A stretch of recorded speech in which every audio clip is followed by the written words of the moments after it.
This is Fahrenheit 451, part one, but the second half of part one.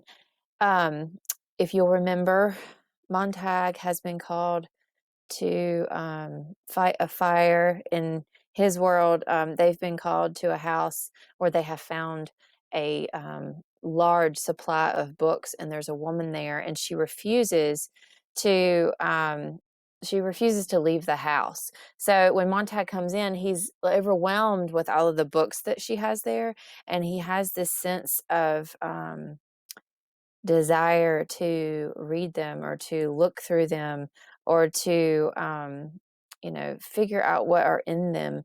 Like right here it says his mouth, a hand closed like a mouth, crushed the book in wild devotion with an insanity of mindlessness to his chest. um, he had done nothing. His hand had done it all. His hand, with the brain of its own, with a conscience and curiosity in each trembling finger, had turned thief. Now it plunged the book back under his arm, pressed it tight to sweating armpit, rushed out empty with a magician's flourish. So he stole a book while he was there. Um, and okay, so then they're trying to get the woman to leave, and she refuses to leave. So that's where we are for the second part of part one. And I'm going to read for you today. "Go on," said the woman, and Montag felt himself back away and away out of the door, after Beatty, down the steps, across the lawn, where the path of kerosene lay like the track of some evil snail.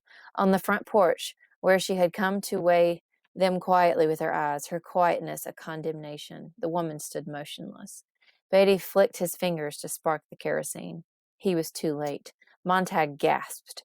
The woman on the porch reached out with contempt for them all and struck the kitchen match against the railing. People ran out of houses all down the street. They said nothing on their way back to the firehouse. Nobody looked at anyone else. Montag sat in the front seat with Beatty and Black. They did not even smoke their pipes. They sat there looking out of the front of the great salamander as they turned a corner and went silently on. "Master Ridley," said Montag at last. "What?" said Beatty. "She said, Master Ridley, she said some crazy thing when we came in the door. 'Play the man,' she said, Master Ridley, something, something, something. We shall this day light such a candle, by God's grace, in England, as I trust shall never be put out," said Beatty. Stoneman glanced over at the captain, as did Montag, startled. Beatty rubbed his chin. "A man named Latimer said this to a man named Nicholas Ridley, as they were being burned alive in Oxford for heresy, on October 16th, 1555. Montag and Stoneman went back to looking out at the street as it moved under the engine wheels. "I'm full of bits and pieces," said Beatty. "Most fire captains have to be. Sometimes I surprise myself." "Watch it, Stoneman." Stoneman braked the truck. "Damn," said Beatty. You've gone right by the corner where we turned for the firehouse." "Who is it?" "Who would it be?" said Montag, leaning back against the closed door in the dark. His wife said at last, "Well, put on the light." Oh, so sorry. Let me stop there. So this right here is the end of this scene, basically. And so one thing about this book, if you haven't noticed already, is that it jumps from like one spot to another. So they're like Montag is in this space. He's in the fire truck with Beatty and Stoneman, and then it jumps to him being at home. And so when it doesn't even skip a paragraph, or like a line, so it's hard to tell. But right here, when it says, "Who is it?" Montag has came back home. And so he says, "Who would it be?" said Montag, leaning back against the closed door in the dark. His wife said at last, "Well, put on the light." "I don't want to put on the light. Come to bed."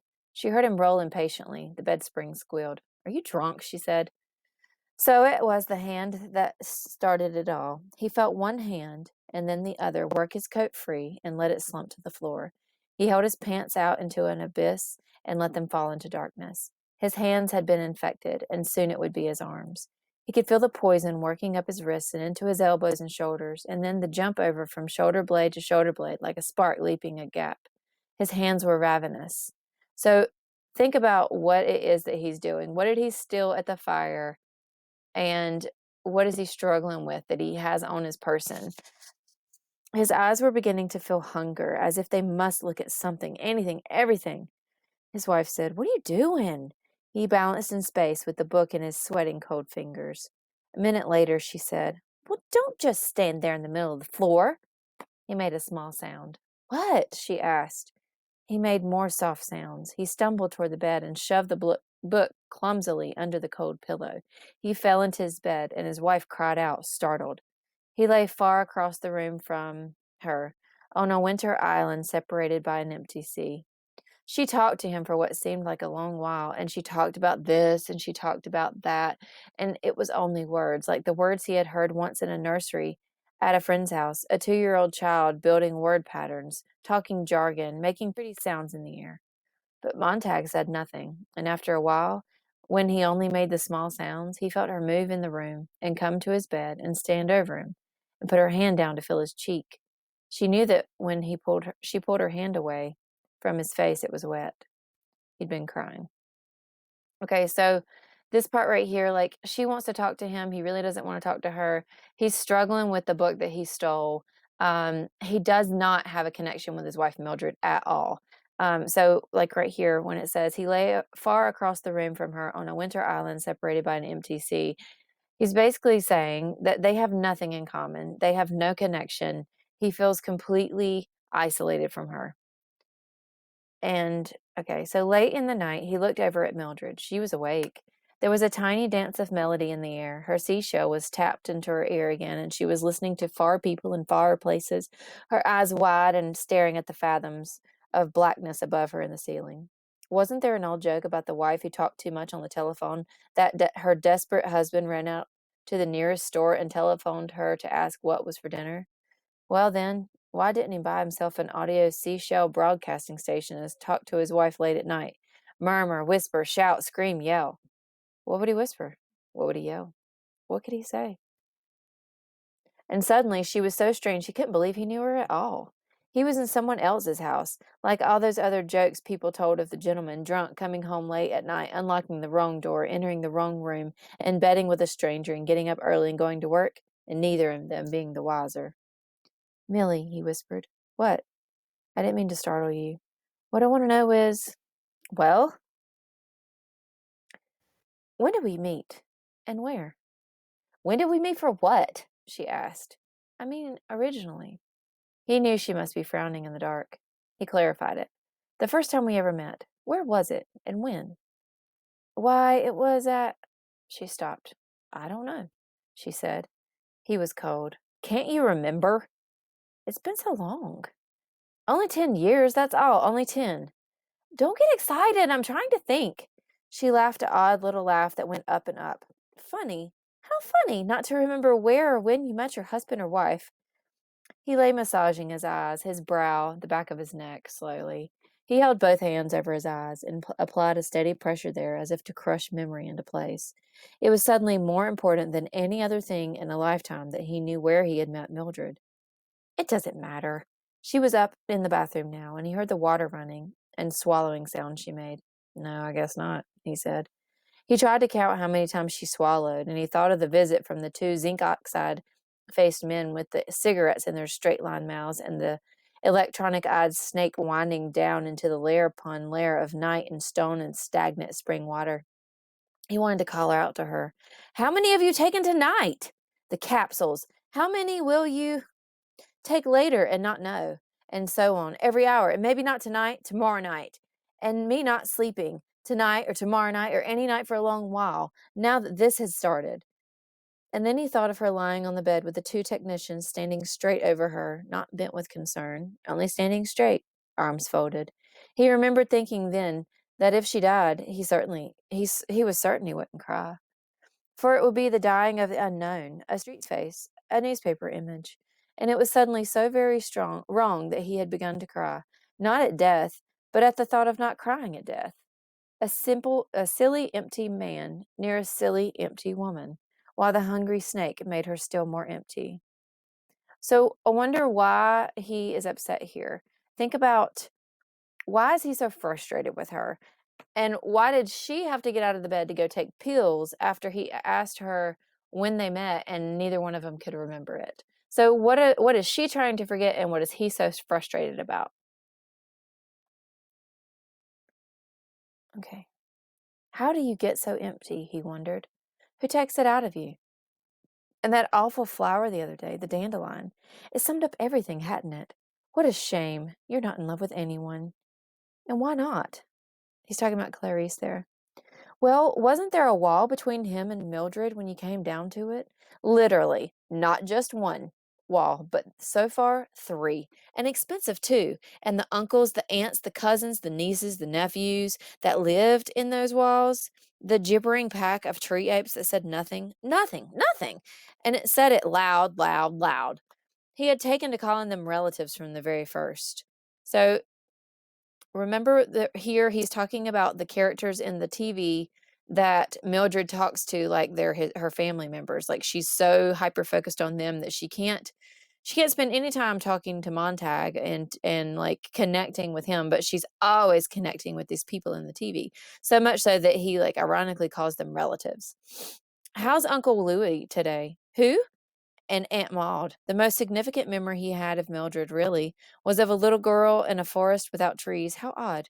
Or rather, a little girl lost on a plateau where there used to be trees. You could feel the memory of their shapes all about, sitting in the center of the living room. The living room, what a good job of labeling that was now. No wonder when he came in, the walls were always talking to Mildred. Something must be done.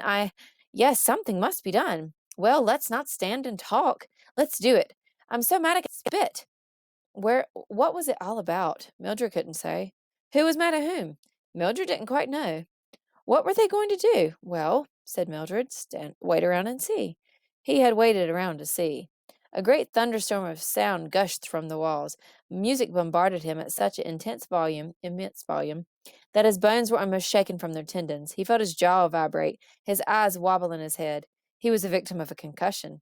When it was all over, he felt like a man who had been thrown from a cliff, whirled in a centrifuge, and spat out over a waterfall that fell and fell into emptiness and emptiness and never quite touched the bottom, never quite, no, not quite touched the bottom.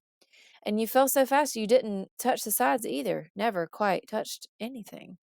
The thunder faded, the music died. What do you think he's describing here? So he had been in the living room looking at the walls, asking her what exactly happened in these TV shows that she was so hyper focused on that she spent all of her time talking to the characters and figuring out what was going on. And then this happened, this imagery right here. So think about what is going on in this room and why he describes it in this way. There, said Mildred. And it was indeed remarkable. Something had happened. Even though the people in the walls of the room had barely moved, nothing had really been settled. You had the impression that someone had turned on a washing machine or sucked you up in a gigantic vacuum. You drowned in music and pure cacophony. He came out of the room sweating on the point of collapse. Behind him, Mildred sat in her chair and the voices went on again. Well, everything will be all right now, said an aunt. Oh, don't be sure, said a cousin. Now, don't get angry. Who's angry? These are the characters talking. You are. You're mad. Why should I be mad? Because. That's all very well, cried Montag, but what are they mad about? Who are these people? Who's that man? Who's that woman? Are they husband and wife? Are they divorced, engaged? What? Good God, nothing's connected up. They, said Mildred. Well, they had this fight, you see. They certainly fight a lot. You should listen. I think they're married. Yes, they're married. Why? But and if it were not the three walls, soon to be four walls, and the dream complete, then it was the open car and Mildred driving 100 miles an hour across town, him shouting at her and her shouting back, and both trying to hear what was said, but hearing only the scream of the car. At least keep it down to the minimum, he yelled. What? She cried. Keep it down to 55, the minimum, he shouted. The what? She shrieked. Speed, he shouted, and she pushed it up to 105 miles an hour and tore the breath from his body. When they stepped out of the car, she had the seashell stuffed in her ears. Silence. Only the wind blowing softly. So think about, what is he describing? What kind of interactions does he actually have with his wife? Do they connect at all?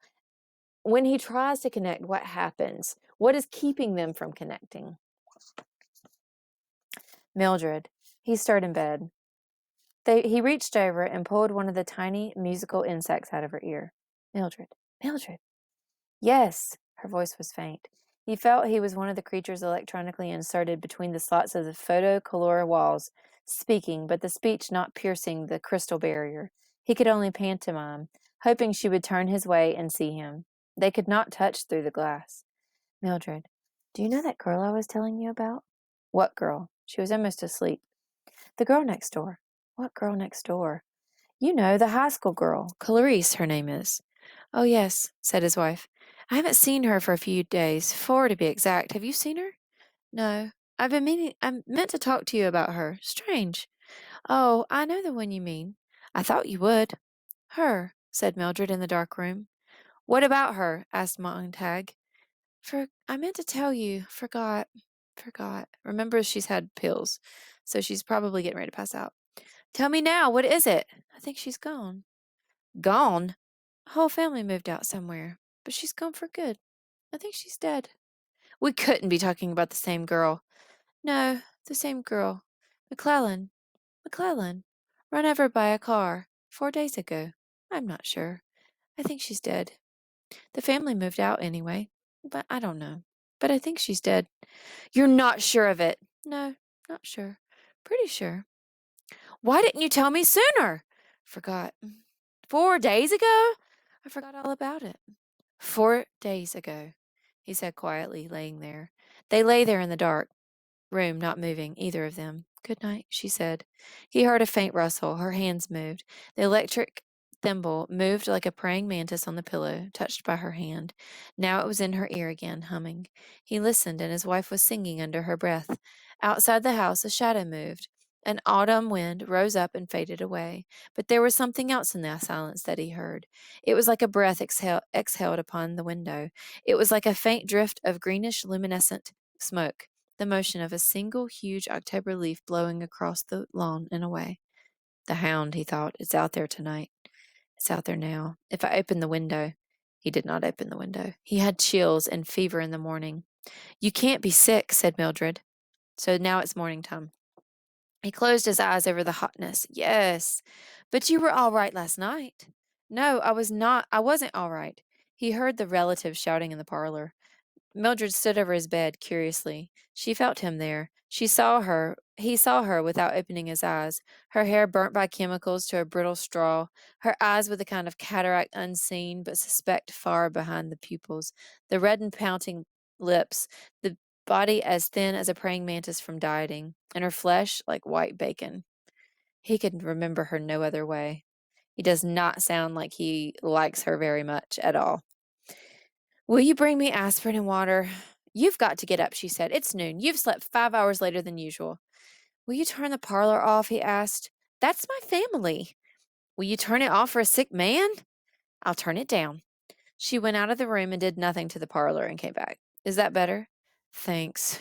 That's my favorite program, she said. What about the aspirin? You've never been sick before. She went away again. Well, I'm sick now. I'm not going to work tonight. Call Beatty for me. You acted funny last night, she returned, humming. Where's the aspirin?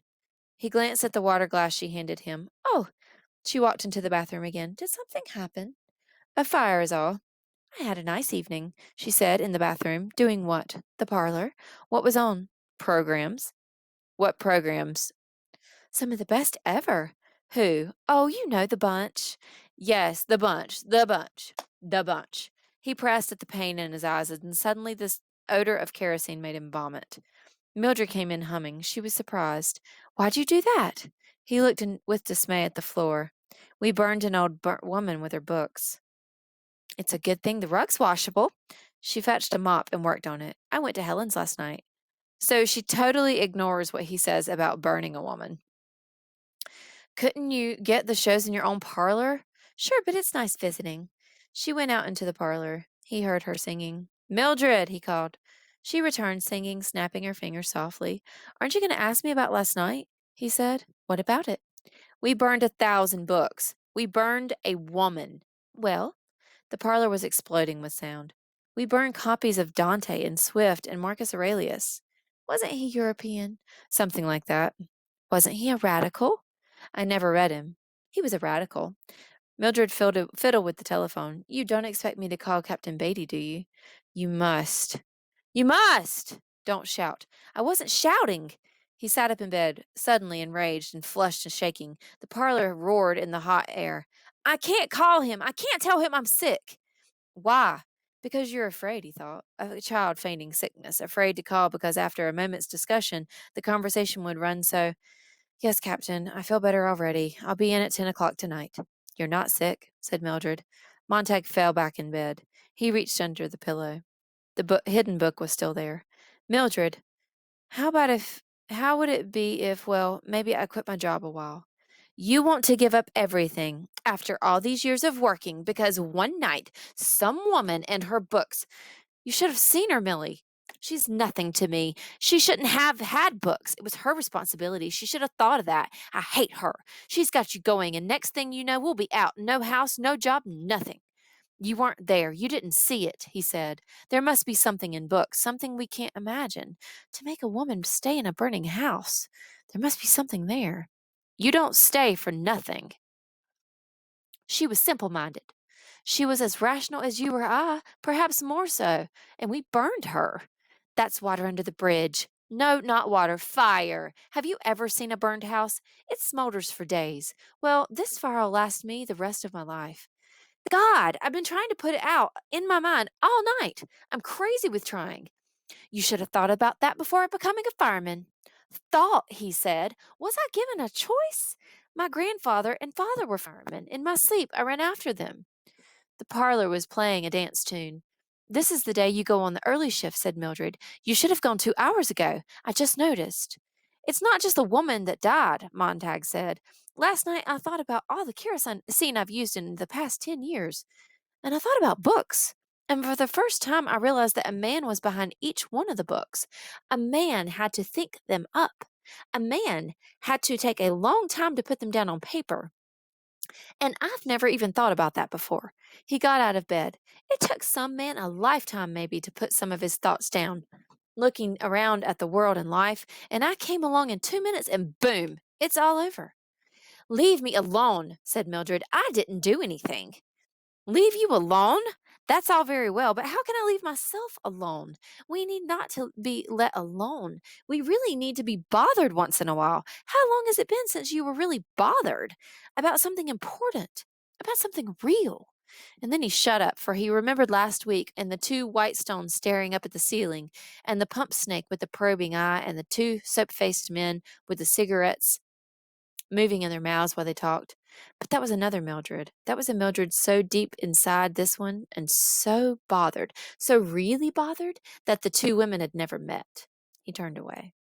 Think about what he's talking about here. Why is he saying that, like, there's a different Mildred deep down inside of her, and that the one deep down inside of her has never actually met this one on the surface?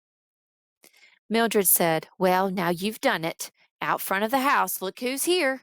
I don't care. There's a Phoenix car just driven up, and a man in a black shirt with a white snake stitched on his arm coming up the front walk. Captain Beatty? He said. Captain Beatty. Montag did not move, but stood looking at the cold whiteness of the wall immediately before him. Go let him in, will you? Tell him I'm sick. Tell him yourself. She ran a few steps this way, a few steps that, and stopped, wide eyed, when the front door speaker called her name, softly, softly. Miss Montag, Miss Montag, someone's here, someone's here. Miss Montag, Miss Montag, someone's here. Fading. So it's like they have a smart house. Montag made sure the book was well hidden behind the pillow, climbed slowly back into bed, arranged the covers around his knee, over his knee, and across his chest, half sitting, and after a while Mildred moved and went out of the room, and Captain Beatty strolled in, his hands in his pockets. Shut the relatives up, said Beatty, looking around at everything except Montag and his wife. This time Mildred ran. The yammering voices stopped yelling in the parlor. So she listened to Captain Beatty. Captain Beatty sat down in the most comfortable chair with a peaceful look on his ruddy face. He took his time to prepare and light his brass pipe and puff out a great cloud of smoke. Just thought I'd come by and see how the sick man is. How'd you guess? Montag smiled his smile, Beatty showed his smile, showed the candy pinkness of his gums and the tiny candy whiteness of his teeth. I've seen it all. You were going to call in for a night off. Montag sat in bed. Well, said Beatty. Take the night off. He examined his internal matchbox, the lid of which said guaranteed 1 million lights in this igniter, and began to strike the chemical match abstractly.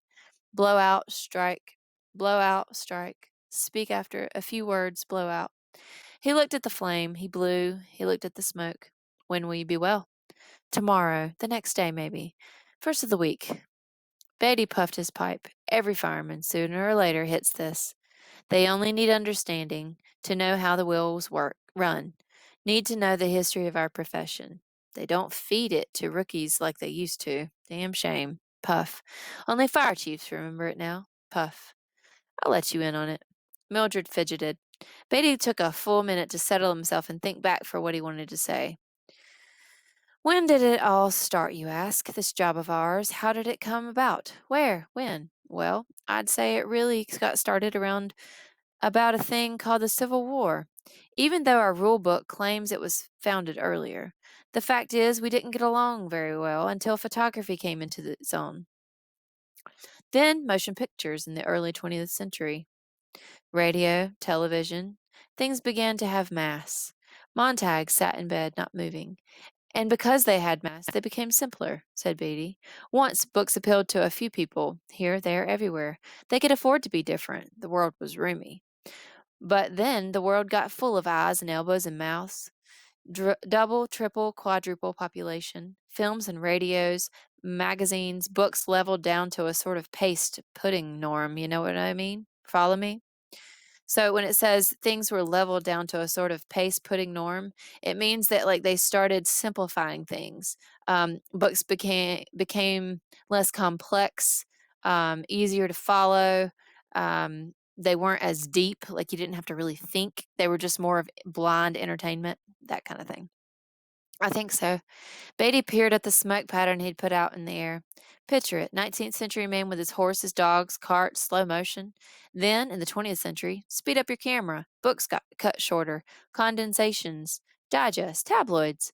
Everything boils down to the gag, the snap ending. Snap ending, Mildred nodded. Classics cut to fit 15-minute radio shows, then cut again to fill a 2-minute book column, winding up at last as a 10 or 12-line dictionary resume. I exaggerate, of course. The dictionaries were for reference, but many were those whose sole knowledge of Hamlet, you know the title, certainly, Montag. It's probably only a faint rumor of a title to you, Miss Montag, whose sole knowledge, as I say, of Hamlet was a 1-page digest in a book that claimed, now at least you can read all the classics, keep up with your neighbors. Do you see? Out of the nursery into college and back to the nursery. There's your intellectual pattern for the past 5 centuries or more.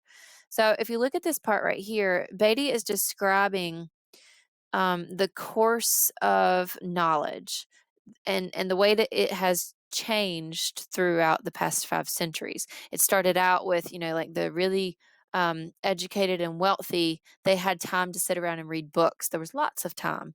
Everything was slow. They could sit and think on things until now we're in the 20th century where we want everything immediately, and we want the smallest bit of information possible to tell us exactly what we need to hear without having spent any time on it. So, and that's what he's saying when he says out of the nursery into college and back to the nursery. He's saying like, we grew from not having any education to, um, everything being focused, hyper focused on education and knowledge and the thirst for knowledge. And now we're back to we don't really want to have knowledge. We just want to know the bare minimum. Mildred arose and began to move around the room, picking things up and putting them down. Beatty ignored her and continued. Speed up the film, Montag. Quick, click, pick, look, now, flick. And I'm going to skip all that. That's the part from the video that we watched where it's talking about how we all want sound bites now. We just want the 2-line headline. We don't want to know any more information, and how we've gotten so fast where, we use acronyms instead of full words in our text messages and that kind of thing. That's basically what he's talking about there. Okay. 1 column, 2 sentences, a headline, and then in midair all vanishes. Whirl man's mind around about so fast under the pumping hands of publishers, exploiters, broadcasters, that the centrifuge flings off all unnecessary, time-wasting thought. Mildred smoothed the bedclothes. Montag felt his heart jump and jump again as she patted his pillow. She's getting nervous. She doesn't like this conversation. Right now, she was pulling at his shoulder to try to get him to move so she could take the pillow and fix it nicely and put it back. And perhaps cry out and stare or simply reach down her hand to say, "What's this?"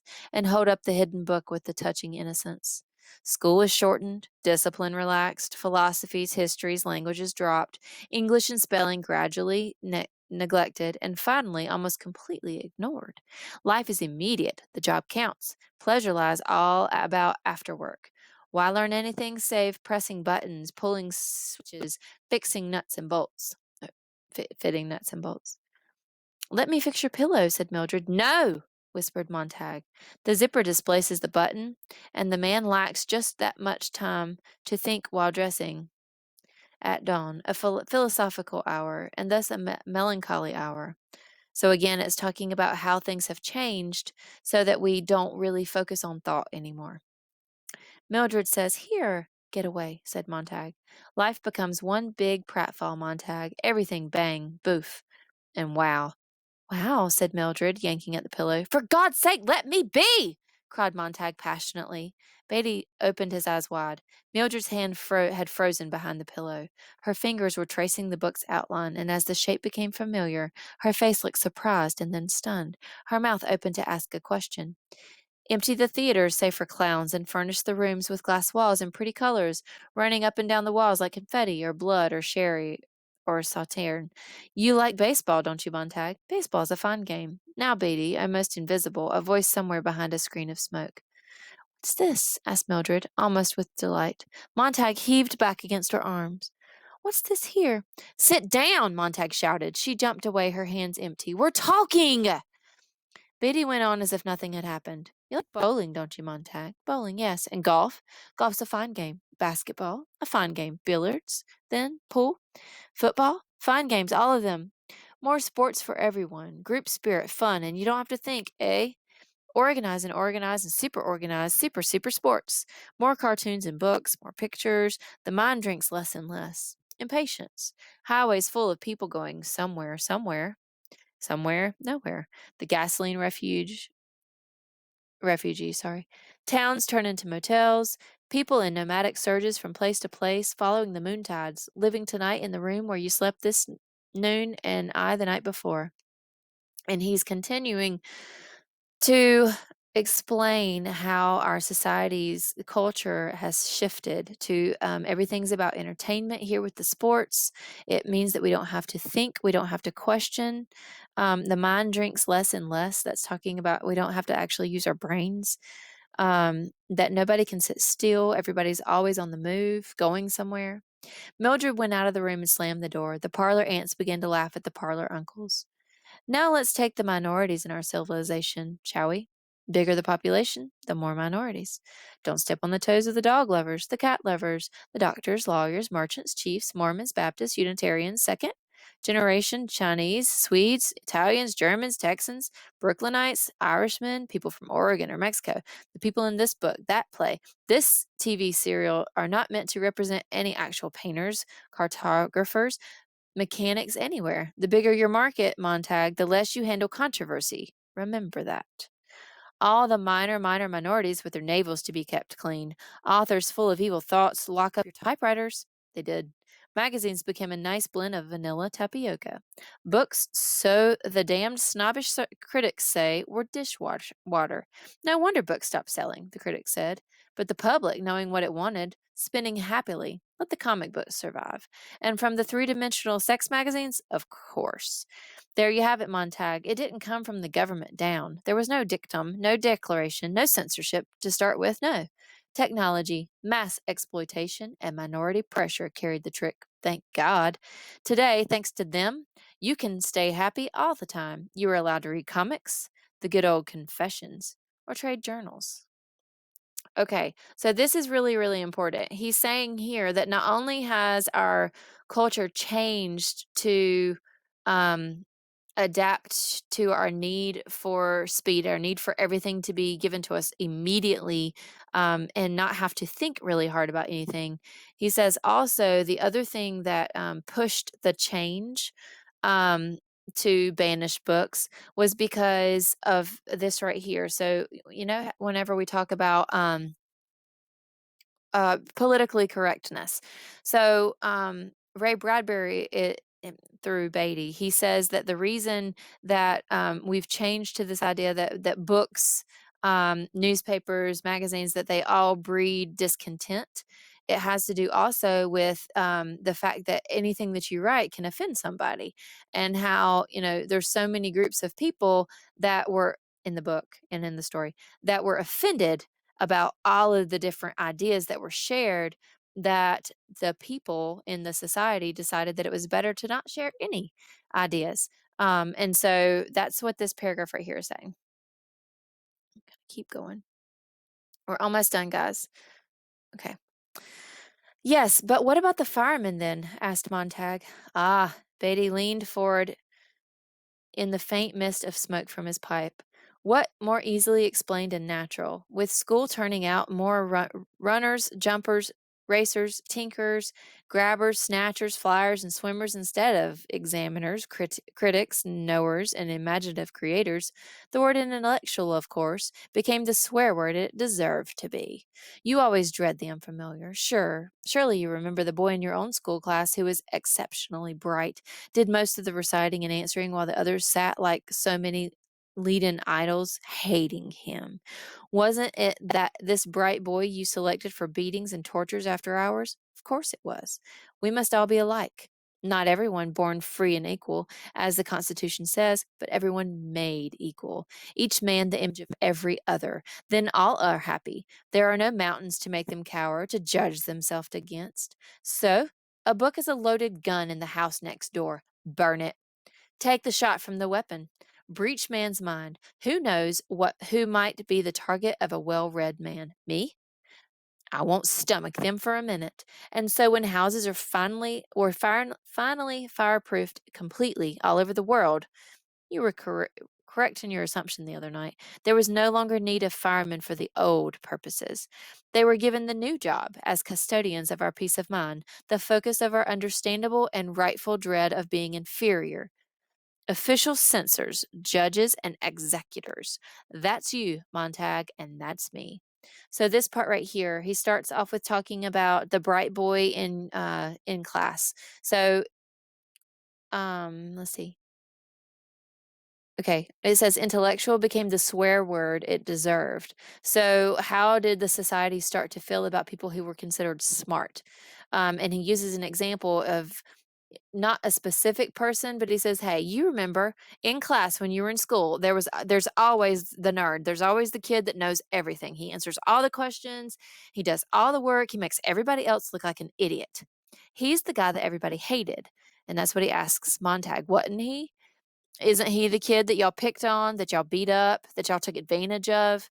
And he's saying, do away with what makes us intellectual, and you don't have to feel less than the person that's next to you. You don't have to feel dumber than the guy next door because he reads books and knows more than you, and it makes you feel like you're not equal to him. Okay, and then he talks about the way that the need for firemen shifted. So he says that every house all over the world eventually became fireproofed. So there was no longer a need for actual firemen to fight fires the way that they traditionally did. And that's whenever the shift of the fireman's purpose changed. Okay. The door to the parlor opened, and Mildred stood there looking at them, looking at Beatty and then at Montag. Behind her, the walls of the room were flooded with green and yellow and orange fireworks, sizzling and bursting into some music composed almost completely of trap drums, tom-toms, and cymbals. Her mouth moved, and she was saying something, but the sound covered it. Beatty knocked his pipe into the palm of his pink hand, studied the ashes as if they were a symbol to be diagnosed and searched for meaning.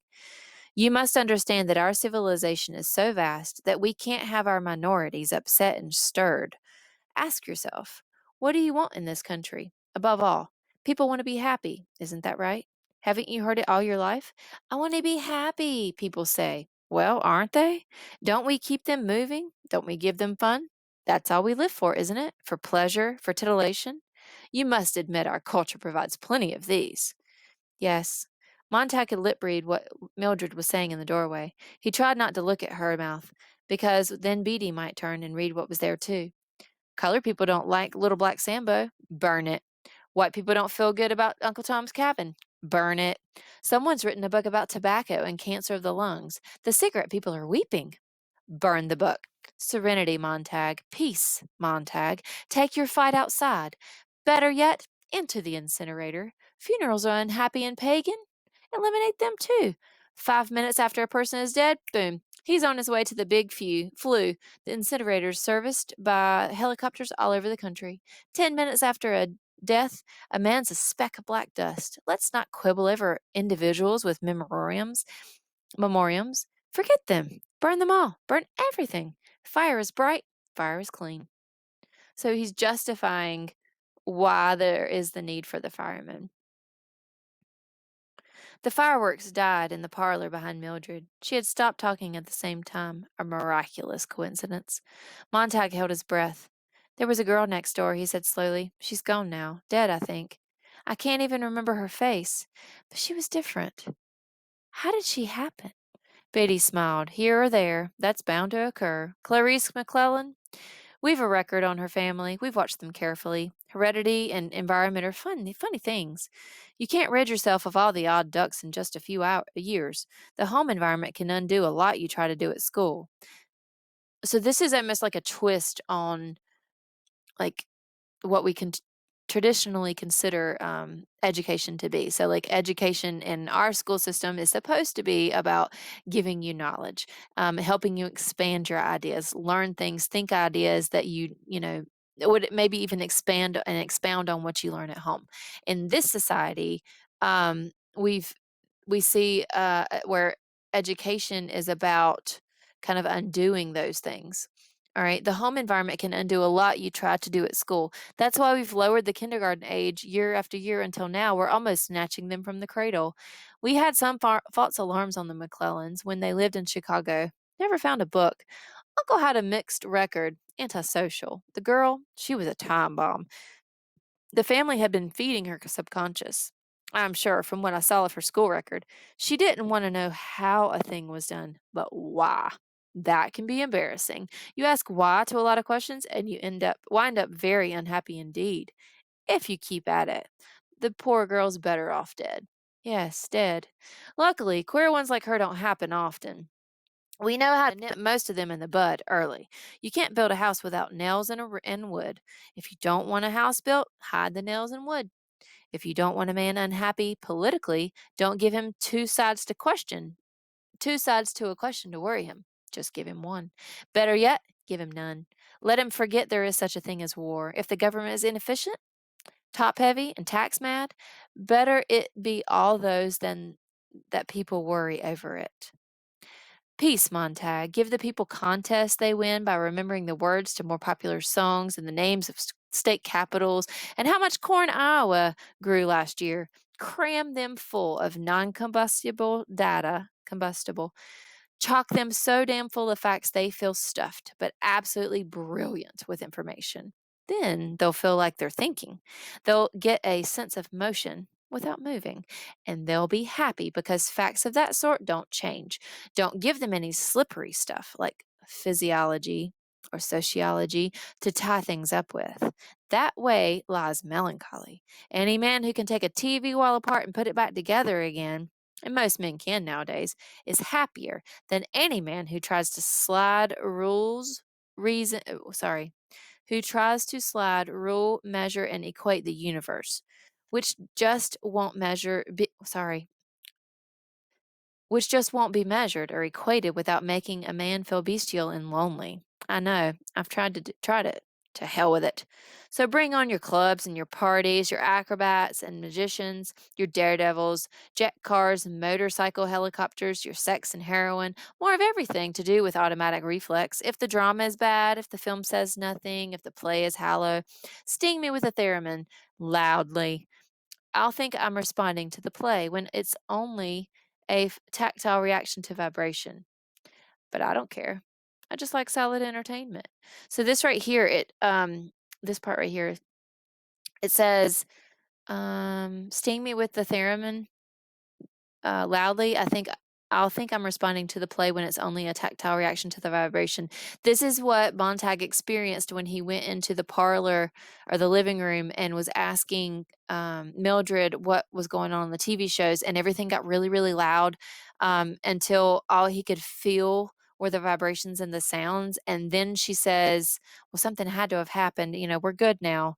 Um, it was really just like a trick that causes people to think that something has actually happened and it hasn't. And so Beatty is saying that if we just fill people up with all of this entertainment, all this mindless entertainment that keeps them hyper focused on that, then they will think that they are thinking, but they're really just getting entertainment that like fills up their brains. It's kind of like what we do with TikTok. All right, Beatty got up. I must be going. Lecture's over. I hope I've clarified things. The important thing for you to remember, Montag, is that we're the happiness boys, the Dixie duo, you and I and the others. We stand against the small tide of those who want to make everyone unhappy with conflicting theory and thought. We have our fires in the dike. Hold steady. Don't let the torrent of melancholy and drear philosophy drown our world. We depend on you.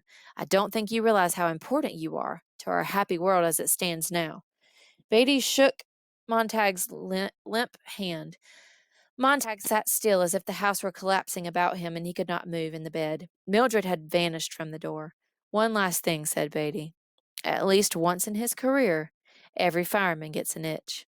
What did the book say, he wonders. Oh, to scratch that itch, eh? Well, Montag, take my word for it. I've had to read a few in my time to know what I was about, and the books say nothing. Nothing you can teach or believe. They're about non existent people, figments of imagination, if they're fiction. And if they're nonfiction, it's worse. One professor calling another an idiot, one philosopher screaming down another's gullet.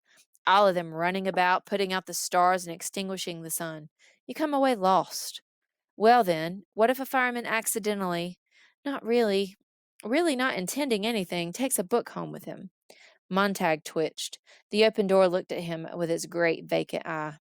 A natural error. Curiosity alone, said Beatty. We don't get over anxious or mad. We let the fireman keep the book 24 hours. If he hasn't burned it by then, we simply come and burn it for him. Of course, Montag's mouth was dry. Well, Montag, will you take another later shift today? Will we see you tonight, perhaps? I don't know, said Montag. What? Beatty looked faintly surprised. Montag shut his eyes. I'll be in later, maybe. We'd certainly miss you if you didn't show, said Beatty, putting his pipe in his pocket thoughtfully. I'll never come in again, thought Montag. This right here sounds a lot like a threat, but it's blanketed. It makes it sound like he's just, friendly. We sure will miss you, but it's really a threat. Okay. Montag says, I'll never come in again. Or he doesn't say it, he thinks it, sorry. Well, get well and keep well, said Beatty. Sorry. He turned and went out the door, through the open door. Montag watched through the window as Beatty drove down his gleaming yellow flame-colored beetle with the black charred-colored tires. Across the street and down the way, the other houses stood with their flat fronts. What was it Sorry. What was it Clarice had said one afternoon? No front porches. My uncle says there used to be front porches, and people sat there sometimes at night, talking when they wanted to talk, rocking, and not talking when they didn't want to talk.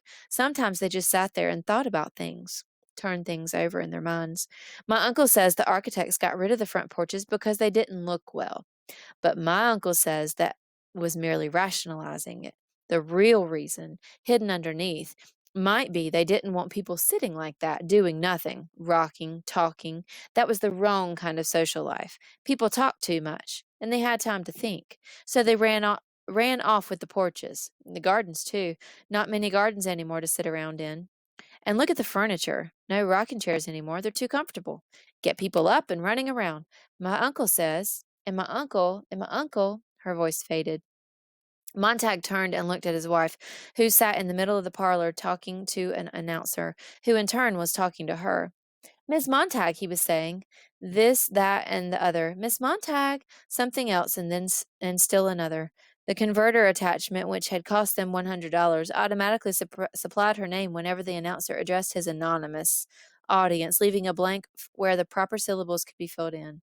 A special spot WaveX Scrambler also caused his televised image in the area immediately about his lips to mouth the vowels and consonants beautifully. He was a friend, no doubt of it, a good friend. So it's telling you right here that there's like some special thing with the TV that makes it's like you program your name in and it looks like or sounds like he's saying your name, but it's really just like a blank space in the program that you fill with your own personal identity so that it feels like you have a personal connection with the people on the TV, but you really don't. Her head turned, though she quite obviously was not listening. Montag said, "It's only a step from not going to work today to not working tomorrow to not working at the firehouse ever again." "You are going to work tonight, though, aren't you?" said Mildred. "I haven't decided. Right now, I've got an awful feeling I want to smash things and kill things." "Go take the Beetle." "No, thanks. That's the car." "The keys to the Beetle are on the night table. I always like to drive fast when I feel that way. You get it up around 95 and you feel wonderful. Sometimes I drive all night and come back and you don't even know it. It's fun out in the country. You hit rabbits. Sometimes you hit dogs. Go take the Beetle." "No, I don't want to this time. I want to hold on to this funny thing. God, it's gotten big on me. I don't know what it is. I'm so damn unhappy. I'm so mad. And I don't know why I feel like I'm putting on weight. I feel fat. I feel like I've been saving up a lot of things and don't know what. I might even start reading books. They'd put you in jail, wouldn't they?" She looked at him as if he were behind a glass wall. He began to put on his clothes, moving restlessly about the room. "Yes, and it might be a good idea, before I hurt someone. Did you hear Beatty? Did you hear? Listen to him? He knows all the answers. He's right. Happiness is important, fun is everything, and yet I'm sitting here saying to myself, I'm not happy. I'm not happy." "I am." Mildred's mouth beamed, and proud of it. "I'm going to do something," said Montag. "I don't even know what yet, but I'm going to do something big." "I'm tired of listening to this junk," said Mildred, turning from him to the announcer again. Montag touched the volume control on the wall, and the announcer was speechless. "Millie?" He paused. "This is your house as well as mine. I feel it's only fair to tell you something now. I should have told you before, but I wasn't even admitting it to myself. I have something I want you to see. Something I've put away and hid during the last year, now and again, once in a while. I didn't know why, but I did it, and I never told you." He took hold of a straight back chair and moved it slowly and steadily into the hall near the front door and climbed up on it and stood for a moment like a statue on a pedestal, his wife standing under him, waiting. Then he reached up and pulled back the grill of the air conditioning system and reached far back inside to the right and moved still another sliding sheet of metal and took out a book. Without looking at it, he dropped it onto the floor. He put his hand back up and took out two more books, and moved his hand down and dropped the books to the floor. He kept moving his hand, dropping books, small ones, fairly large ones, yellow, red, green ones. When he was done, he looked down upon some 20 books lying at his wife's feet. "I'm sorry," he said. "I didn't really think. But now it looks as if we're in this together." Mildred backed away as if she were suddenly confronted by a pack of mice that had come out of the floor. He could hear her breathing rapidly, and her face was paled out, and her eyes were fastened wide. She said his name over, twice, three times. Then, moaning, she ran forward, seized a book, and ran toward the kitchen incinerator. He caught her, shrieking. He held her, and she tried to fight away from him, scratching. "No, Millie, no! Wait! Stop it, will you? You don't... No, stop it!" He slapped her face. He grabbed her again and shook her. She said his name and began to cry. "Millie," he said, "listen. Give me a second, will you? We can't do anything. We can't burn these. I want to look at them. At least look at them once. Then, if what the captain said is true, we'll burn them together. Believe me, we'll burn them together. You must help me." He looked down into her face and took hold of her chin and held her firmly. He was looking not only at her, but for himself and what he must do in her face. "Whether we like this or not, we're in it. I've never asked for much from you in all these years, but I ask it now. I plead for it. We've got to start somewhere here, figuring out why we're in such a mess, you and the medicine at night, and the car, and me, and my work. We're heading right for the cliff, Millie. God, I don't want to go over. This isn't going to be easy. We haven't anything to go on, but maybe we can piece it out and figure it out and help each other. I need you so much right now. I can't tell you. If you love me at all, you'll put up with this. 24 hours, 48 hours. That's all I'll ask. Then it'll be over. I promise. I swear. And if there's something here, just one little thing out of this whole mess of things, maybe we can pass it on to someone else." She wasn't fighting anymore, so he let her go. She sagged away from him and slid down the wall and sorry, I lost my place. And sat on the floor looking at the books. Her foot touched one and she saw this and pulled her foot away. "That woman the other night, Milly, you weren't there. You didn't see her face. And Clarice, you never talked to her. I talked to her. And men like Beatty are afraid of her. I can't understand it. Why should they be so afraid of someone like her? But I kept putting her alongside the fireman in the house the other night, and I suddenly realized I didn't like them at all. And I didn't like myself at all anymore. And I thought maybe that it would be best if the firemen themselves were burnt. Guy!" The front door voice called softly, "Miss Montag, Miss Montag, someone's here, someone here, Miss Montag, Miss Montag, someone here." Softly, they turned to stare at the door, and the books toppled everywhere, everywhere in heaps. "Beatty!" said Mildred. "It can't be him. He's come back," she whispered. The front door called softly again. "Someone here." "We won't answer." Montag lay back against the wall and then slowly sank into a crouching position and began to nudge the books, bewilderedly, with his thumb and forefinger. He was shivering, and he wanted to, above all, to shove the books up through the ventilator again, but he knew he could not face Beatty again. He crouched, and then he sat, and the voice of the front door spoke again, more insistently. Montag picked up a single volume from the floor. "Where do we begin?" He opened the book halfway and peered at it. "We begin by beginning, I guess." "He'll come in," said Mildred, "and burn us and the books." The front door voice faded at last. There was silence. Montag felt the presence of someone beyond the door, waiting, listening. Then the footsteps going away down the walk and over the lawn. "Let's see what this is," said Montag. He spoke the words haltingly and with a terrible self-consciousness. He read a dozen pages here and there and came at last to this quote from the book. It said, "It is computed that 11,000 persons have at several times suffered death rather than submit to break eggs at the smaller end." Mildred sat across the hall from him. "What does that mean? It doesn't mean anything. The captain was right." "Here now," said Montag. "We'll start over again, at the beginning." So that is the end of part 1. You need to go and answer the questions. I've attached the PDF so that you can look back through part 1 to answer the questions, and I hope that me explaining some of the things has helped you a little bit more.